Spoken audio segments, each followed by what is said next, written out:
Good afternoon, ladies and gentlemen. Thanks for being here. It's good to be back at the White House after our trip to the G20. I don't have any announcements to make at the top, so I will start with your questions. Eric. On the IAEA report, should we anticipate any change in U.S. policy or posture toward Iran based on those findings? I don't want to get ahead of a report that hasn't come out yet. What I can tell you is that we certainly expect it to echo and reinforce what we've been saying about Iran's behavior and its failure to live up to its international obligations. And it will, I'm sure, echo our concern about Iran's nuclear program. But what I can also say is that because of the leadership of this president, we have mobilized the international community in a way that has never existed before to take action to pressure Iran, to isolate Iran.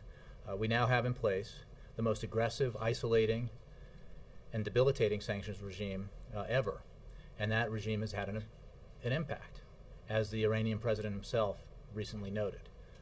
We continue to focus on a diplomatic channel, and it is because of the kind of consensus that we've achieved at the international level among our partners and allies in dealing with Iran that we were able to continue to isolate and put pressure on Iran and to insist that Iran get right with the world and live up to its international obligations. Is there any possibility the U.S. would conduct a military strike on Iran's nuclear facilities? We are focused, as I just said, on diplomacy. We, of course, never remove from the table any option in a situation like this, but we are very focused on diplomacy, and we certainly think that that is appropriate, and that our approach here has had the kind of effect, the positive effect, in terms of pressuring and isolating Iran that I just noted. And how would the U.S. view military action by Israel? Again, I would simply reiterate that we are focused on working with our international partners and allies on isolating Iran, pressuring Iran, pushing it to live up to its international obligations with regards to its nuclear program. That approach has had an effect, and it is certainly, we are certainly now in a situation that did not exist before, where because of the dual-track approach that this president took and this administration took, it is now clear to the world that the United States is not the issue here. It is Iran. It is Iranian behavior. And that has allowed us to mobilize the international community in a way that hasn't existed in the past, and to come together putting pressure on Iran to change its behavior. Yes? Jay, what's the White House's reaction to the change of government in Greece and the latest turmoil in European markets today? Well, as you know, I'm not going to comment on the ups and downs of financial markets. We welcome the consensus that has been reached in Greece over the need to implement the country's reform commitments to the IMF and the European Union, and we urge the government to move as quickly as possible to fulfill the commitments required under its new rescue program. So, broadly speaking, moving back in terms of the G20 and the positive progress made there, of which the aspect of the agreement with regard to Greece is a part. We continue to call on Europe and work with our European counterparts to implement those decisions rapidly and to reach a conclusive endpoint in terms of dealing with this problem. Following up on Erica's question, once the IAEA report comes out, do you anticipate pushing for more sanctions? And if so, I don't want to get ahead of a report that is not out yet, that nobody's seen. I would simply say that we expect it to echo the concerns that we've long held about Iranian behavior, and in terms of specific reaction to that report when it comes out, I think I'll wait until it comes out. Do you have any reaction to the new allegations against Republican presidential candidate McCain? I do not, no. Let me move in the back here. Cheryl. Does the White House have any reaction to the State Department IG's decision to investigate the Keystone pipeline? I would refer you to the State Department on that. This is obviously a process that, through executive order and longstanding precedent, is run out of state. It is a process that includes input from a variety of agencies and departments within the administration. It is not done in a vacuum, but on that specific question, I would refer you to the State Department. Yes, Brianna. Jay, voters are set in Mississippi to vote tomorrow on adding a so-called personhood amendment to the state constitution that would say legally life begins at conception. Does the president have a response to this, a thought on this? Well, I haven't spoken to him about it. You know his position on choice and women's reproductive rights, but I haven't heard. I don't have a specific response to this referendum. Are you concerned about this? And I mean, it seems to be launching this issue, obviously, to a much higher platform, especially depending on the outcome tomorrow. Concerns? Well, why don't we wait and see? But I don't have a specific response to this this matter. Yeah. Let me go. Yes, all the way back. Thank you, Jay. Quick question on President Obama's visit to Asia. We know he kind of pushed hard on TPP during the APEC summit, and also he might announce more U.S. troop presence in Australia. So, what is this part of his returning Asia policy, and what's his goal at the APEC summit? Well, I'm not going to get ahead of the president or even our preview of that trip today, but I will say that broadly, the focus on the Asia-Pacific region reflects this president's commitment to this country's economic future. The whole rebalancing that we've talked about is very important, and the APEC summit, as well as the East Asia summit, and the other elements of this trip reinforce this president's commitment to the kind of rebalancing and refocus that that he has long believed is necessary. And it goes right on the economic front to his goal, rather, to double our exports and increase our trade, specifically with the countries in the Asia Pacific region. So, broadly speaking, our goals for the trip have everything to do with that economic part of our relationship with the region, although there are many other elements as well. Eleanor. Jay, President Clinton has a book out called Putting Americans to Work, Back to Work. Mm-hmm. How do you view his role in trying to break the impasse on Capitol Hill? Does he have a role? Well, I would say that the book is very helpful in that it reinforces the positive steps that President Obama has taken, and the positive steps he is now trying to take with Congress and is taking independently through his executive authority. We welcome President Clinton's adding his voice to this, as he already has, because he certainly has a lot of experience in a situation like this, where we need to focus with great intensity on the number one priority that the American people have, which is the need to grow the economy and create jobs. I think there was a poll recently, there have been a lot lately, but in the last couple of days, that asked American people what their number one concern was, what their priority was, and I believe it was over 50% said the economy and jobs, and not another issue even got into double digits, which then makes you wonder why some in Congress are not focused on that priority, but are focused on other issues that are of much lower priority to the American people. So this president is pushing very hard, as you know, for Congress to pass the provisions of the American Jobs Act. Since this Republicans in the Senate have blocked the Jobs Act as a whole, and now some of the provisions of it, he will force this issue every week, working with Democrats in Congress, and he hopes that Republicans will hear the voices of their constituents and understand that they need to respond to this urgent demand for action. There's great frustration in the country with the dysfunctionality that has been demonstrated in Congress lately, with its refusal to take very simple, bipartisan, mainstream decisions that would have a positive impact on economic growth and job creation. So we welcome every prominent voice who joins in the effort to call on Congress to do its job. Well, he faced a similar impasse, but not as difficult. Has he passed along any advice? Well, I don't have any specific conversation to read out to you, but certainly there are a number of people in this White House, beginning with the president, who have conversations with President Clinton, and communication goes both ways and is very positive and helpful, I think. So again, we welcome his efforts on behalf of the American people in terms of pressing Washington to act, Congress specifically to act, to grow the economy and create jobs. Let me get back. Yes, sorry, you are? Devin Dwyer with ABC. Welcome, Jay, Devin. thanks. Thank Sure. you.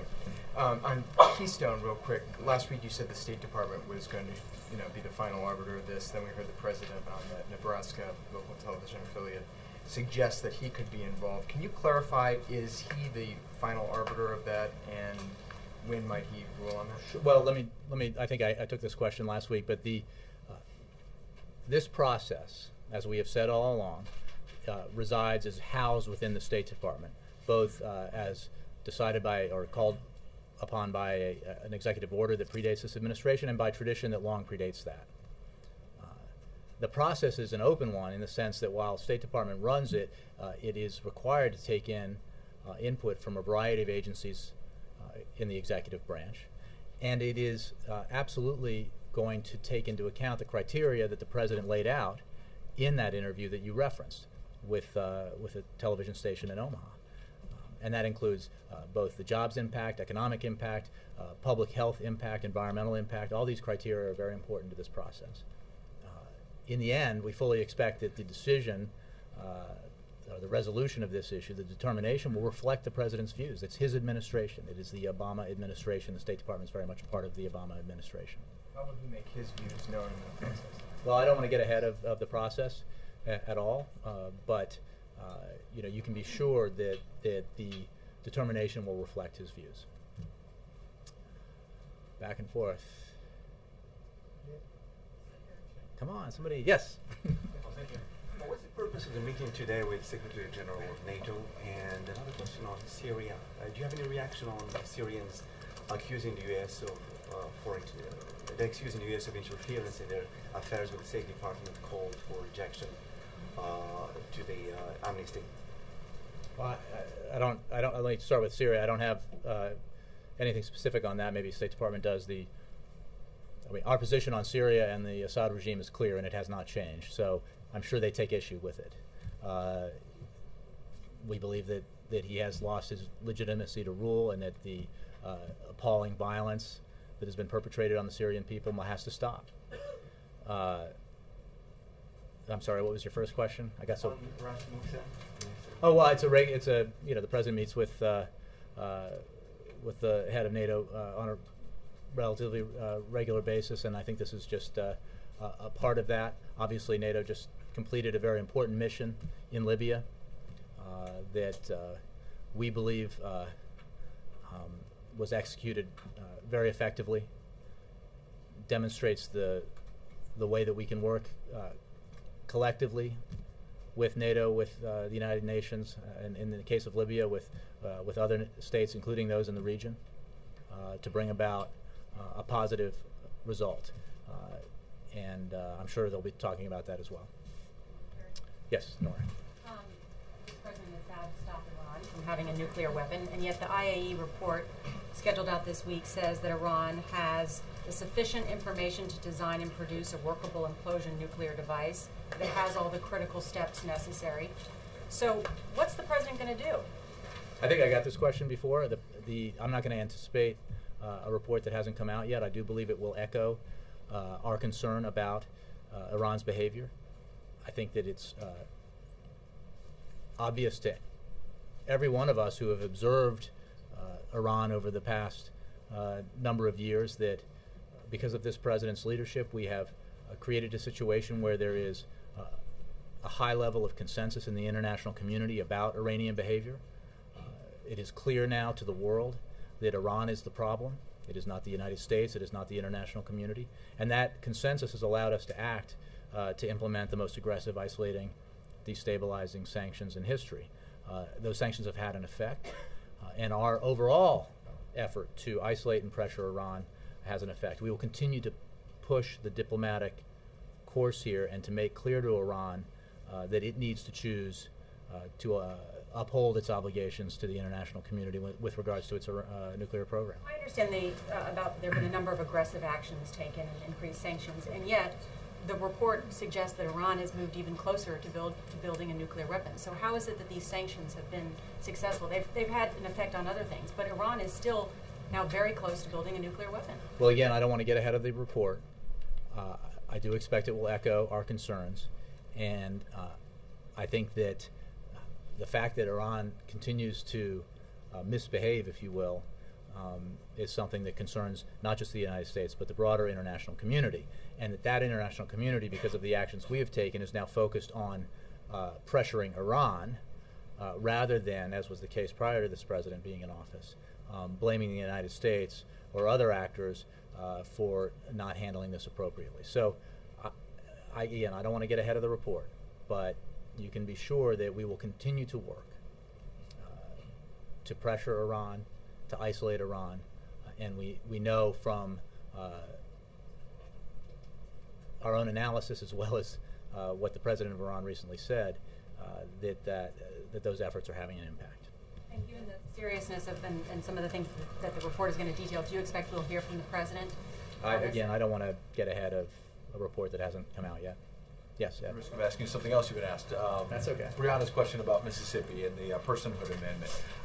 You didn't want to comment so much, but the DNC has not been shy about putting out a letter and I think an ad attacking Mitt Romney and saying he's extreme for supporting this amendment because it would ban some birth control, ban abortion even in the case of rape and incest. And now, interestingly, other Republicans like Haley Barbour are saying, well, maybe it does go too far. And so there's some concern out there, even among some Republicans, that this goes too far and could set a precedent for other states. So does the White House share that concern at least? Well, it's again, without commenting on this specific measure, it's certainly contrary to the position this president holds in terms of women's rights, reproductive rights, and the right to choose. I don't have anything specifically more to say about that from here. The DNC that you cited, I'm sure, would be willing to comment on it from their perspective. Okay, another important ballot measure is in Ohio, important state as well. Obviously, the president's been there a lot. Union leaders are there today fighting it out on issue 2 with Governor Kasich and collective bargaining rights that have been restricted by the state law. Why hasn't the president spoken out on that? Well, I don't remember in some of the press conferences he's done that anybody's asked him about it. I will say what we've said in the past, that the president strongly supports the collective bargaining rights of Americans and strongly believes that voters should vote no on 2 because that measure is contrary to his beliefs about the rights of Americans to collective bargaining. But in the case of Wisconsin, it seemed like he spoke out more when the similar issue was playing out there. We saw protests, et cetera.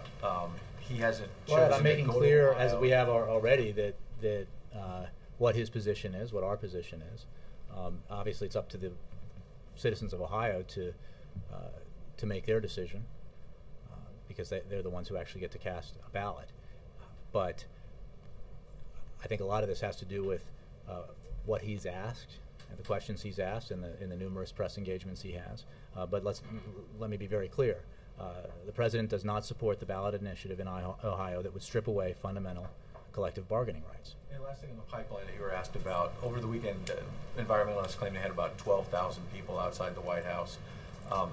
They seem to be getting at least some momentum in bringing to the president's attention that Colorado event where he was interrupted briefly a week or so ago, and he acknowledged the protesters and said, I'm looking at it. Do you think maybe this issue is really turning on the environmental side, and is there any chance or speculation that the White House, because it's a hot potato, might kick the can past the November 2012 election so you don't have to deal with it? Well, to the start of your question, I would simply say that the president recognizes that there are a number of critical issues involved in this decision, including climate change, impacts on public health and natural resources, as well as the economy and jobs, energy independence. And he has acknowledged that and talked about it in a variety of settings. The process itself, as established by an executive order signed under the previous administration, as established by long precedent prior to that, is run out of the State Department. That process involves inputs from a lot of different agencies and departments within the executive branch, and it will be driven by the criteria the President has discussed and which I just mentioned. That process is ongoing, and I don't want to get ahead of it, and I'll refer you to the State Department on timing. Yes. Thanks, Jay. Senator Schumer was quoted earlier today in talking about the supercommittee saying, quote, "I don't think the supercommittee is going to succeed because our Republican colleagues have said no net revenues." Does the President share that skepticism that the supercommittee will be able to reach a deal by the deadline? The President believes the supercommittee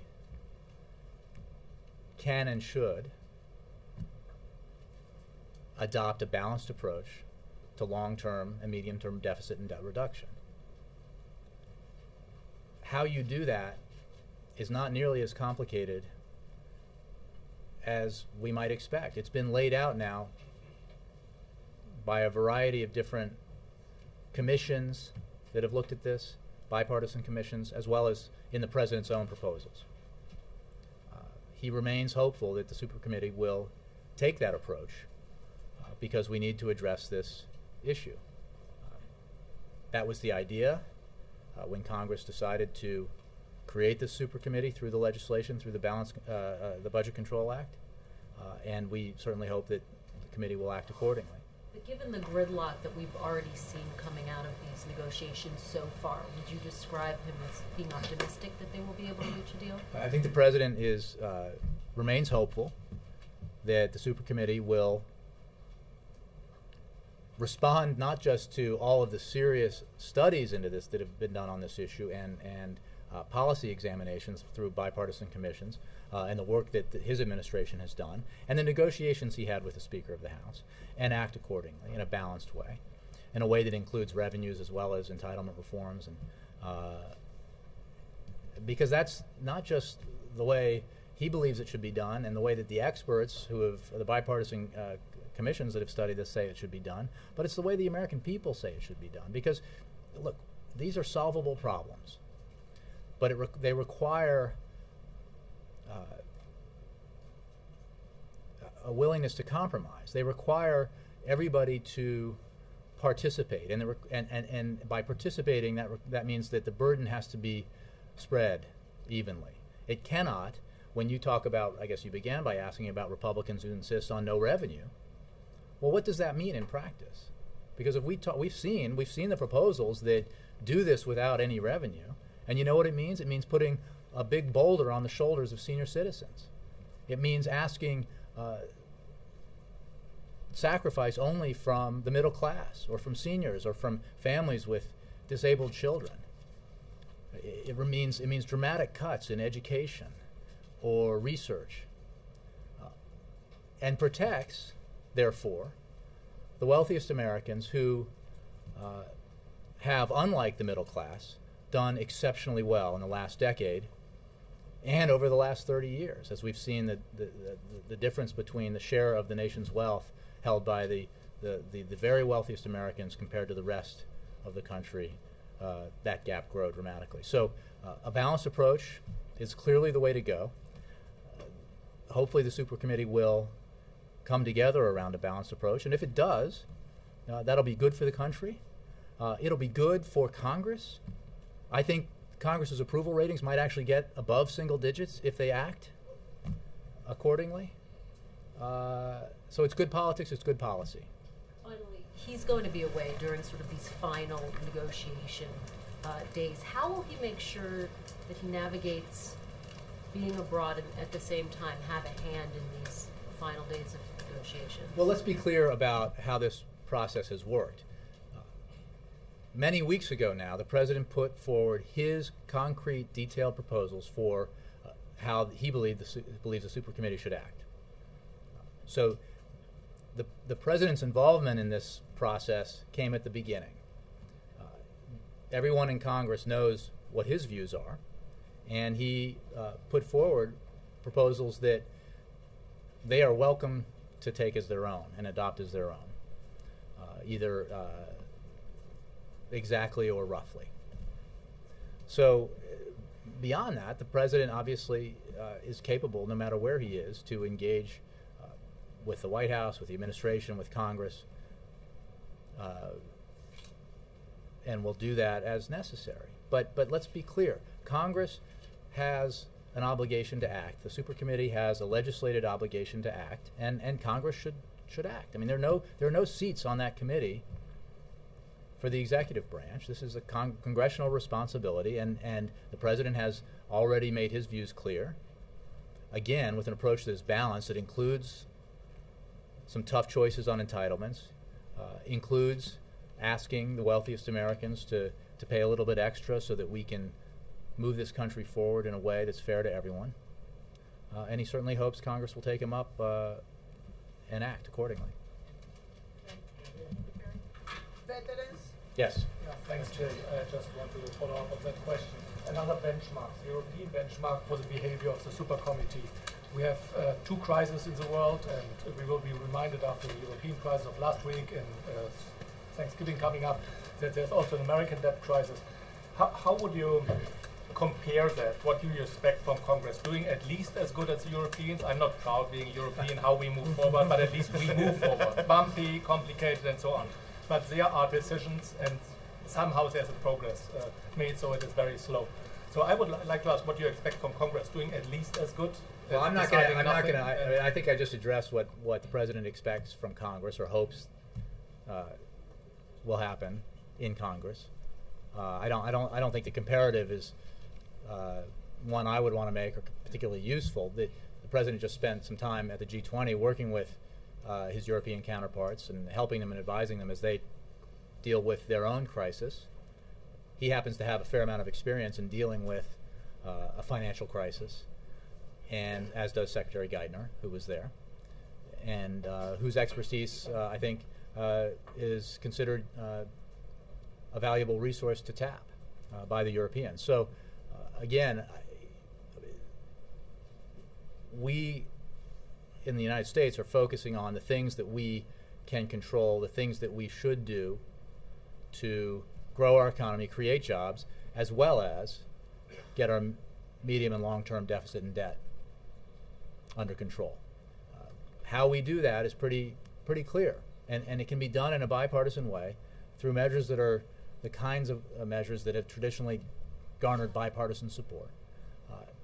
If everyone in Congress puts politics aside and puts party aside and focuses on what the very people who elected them are demanding Congress focus on, which is taking sensible action to grow the economy, create jobs, and deal with these longer-term issues in a way that is fair and doesn't place all of the burden on seniors or other vulnerable Americans.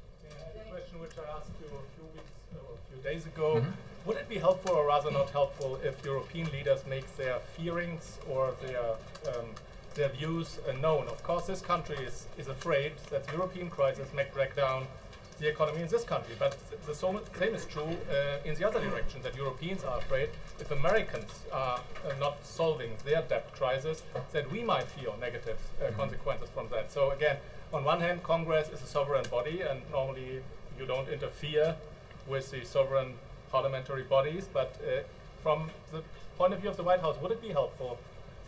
This administration has made it known what it thinks and fears about the European crisis. Should Europe do the same, vice versa, and would it be helpful? Well, again, I don't want to dictate, and I don't think this president wants to dictate how other countries or other leaders should speak or view events in the United States. We're focused on the things we can do. We're pushing Congress to do the things it can do to deal with our challenges, the near-term challenge of growing the economy and creating jobs, the medium and long-term challenge of getting our fiscal house in order. As the president has made clear for a number of years now, and as was adopted in the communique by the G20, we believe the global economy should be, and all the industrialized and emerging countries should be focused in the same way on both of those issues: the need to grow and the need to deal with their long-term fiscal stability. That's the approach we're taking here. That's the approach we're pushing Congress to adopt, and that overall approach is one that the president discussed with his counterparts at the G20. Yes, and then Laura. Wanted to follow up on the super committee. you know, Moody's has threatened another downgrade if they don't come to an agreement. I'm wondering if the president would commit to vetoing anything that would avoid the sequester. In other words, if the super committee can't act and there's a sequester, there's already talk about legislation that would try to soften it or get around it. Is he determined that either they should get an agreement or have the sequester? Look, the Congress passed this legislation not that many weeks ago and created the sequester precisely because it was supposed to be onerous and designed to hold Congress's feet to the fire and force action. We think Congress ought to focus on its job and that it ought to move according to that legislation. We've been through this movie before. I mean, triggers can be untriggered. Well, the trigger was designed as an incentive for Congress to do its job. We think that's a good idea. And the cuts that would happen under a sequester, if the trigger were pulled, are onerous for a reason.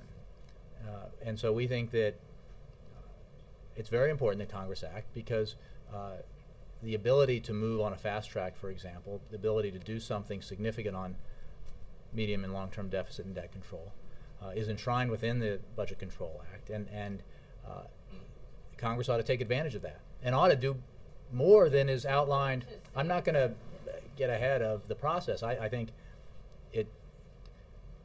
to declare now that Congress will fail before it's had a chance to,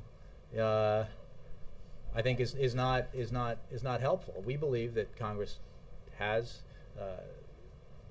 all it needs in terms of guidelines and outlines of the kind of policy decisions it needs to make at the committee level to do this.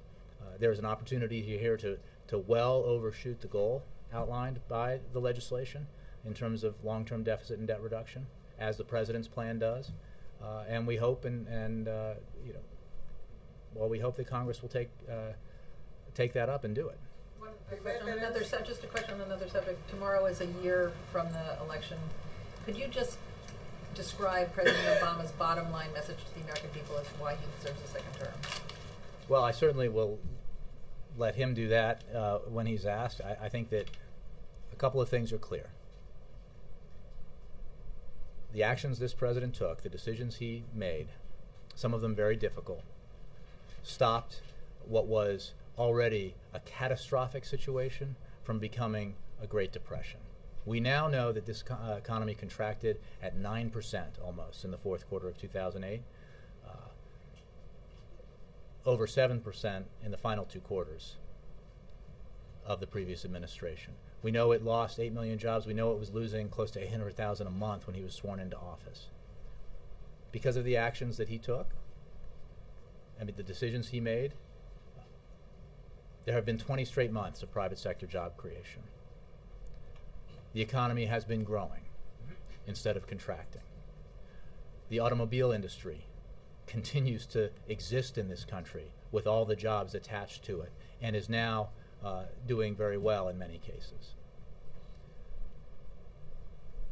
I could spend a lot more time on what he has accomplished, but most importantly, he believes the work is not done, and we need to continue to take the kind of positive action that will grow this economy, because what we have so far is not good enough. The level of unemployment we have is not good enough. The pace of economic growth we have had is not good enough. The hole that this country was in as a result of the Great Recession was deep, and we didn't get into it overnight, and we can't climb out of it overnight. But we have been moving forward. And we cannot, and this president believes we should not, go back to the very policies that led us into the hole. If you just look, I think it pays to remember, because we all tend to look at the present and the future, remember what it was like in January and February, March of 2009, and what people were talking about in terms of the economic Armageddon that we were facing. Look at the charts that show dramatic shrinking of the economy compared to what we've seen in the last 20 months or so. So we need to do more, we can do more, and this president's committed to doing more. Laura. A couple questions. One, that looks like Senate is getting ready to actually pass a bipartisan version of the Veterans Jobs Bill, and I'm wondering what you attribute the pending success in this area to when there's been so little in other areas. Well, look, we have been pushing Congress, specifically the Senate, to pass the individual components of the American Jobs Act. The assistance to veterans is part of that. The incentivizing of business to hire veterans has been part of that, and we would welcome, as we would the passage of any one of these provisions, the passage of this one, if it happens. I think that, putting on my political analyst hat, I think that there are signs that Republicans are hearing the frustration out in the country about Congress's dysfunctionality, Congress's refusal to act on the things that matter most to the American people. Again, the data is clear on this point. So maybe this bodes well for the future. Maybe this means that Congress will take up and act on some of the other provisions of the American Jobs Act, that maybe it would even reconsider some of its decisions previous to now. Hope springs eternal. But what I do know is that this president will continue to focus on this, will continue to press Congress to act, will continue to act in ways that he can through his executive authority to advance the priorities of the American people. Because we can't wait for Congress to act when it so infrequently acts on these issues. And hopefully Congress will come around. Do you think it's because it's veterans and it's hard to vote against veterans? Well, I think it's hard to vote against the American people, which doesn't mean that sometimes Congress doesn't vote against the American people, or in this case, those who vote against the kind of job creation and economic growth that the American people are asking for, paid for entirely without adding a dime to our deficit, paid for in a way that's overwhelmingly supported by the American people. So sometimes members of Congress vote that way, but I think in the end it becomes increasingly difficult to vote against the very things the American people are asking Congress to vote for. And the president is scheduled to go to Australia shortly.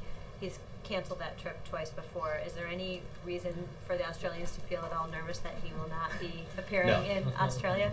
We have no scheduling changes anticipated. Sam. Over the weekend, this is a nice segue after you just said the Congress sometimes votes against the American people. Over the weekend, the Speaker said that his relationship with the President since they played golf this summer has turned, quote, a little bit frosty. Is that a characterization y'all would agree with? Look, the President has had, and I think continues to have, a solid relationship with the Speaker of the House. You know, they spent a lot of time together in private trying to do something big for the American people, a so-called grand bargain to achieve substantial, balanced, long-term deficit and debt reduction.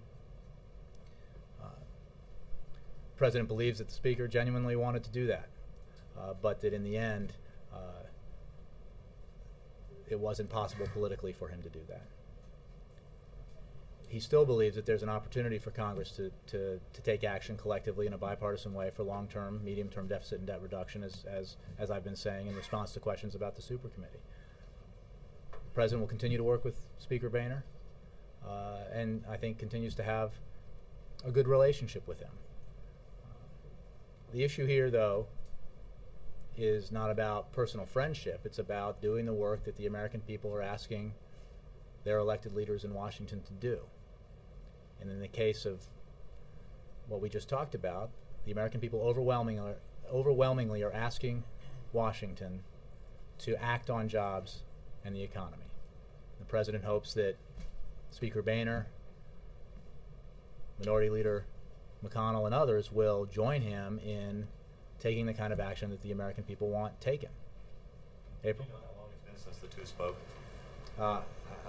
I know they spoke when the President called after the passage of the free trade agreements, but I don't know that they've spoken since. April? Since we are around that 1 year time frame now for elections, what is the White House's administration doing along with Justice and working with the DCCC in reference to anti-voter suppression efforts? No, I know that Justice is the place to go to have that question answered. I know that there's been activity on that. We obviously well, I'll just leave it at that, I would refer to the Justice Department on those. Well, James Clyburn has now been named by the DCCC as the head of their new voter suppression efforts.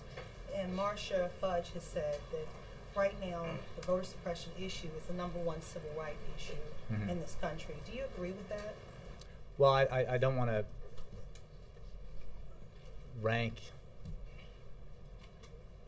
that particularly, but I would say that voter suppression is a terrible and wrong thing.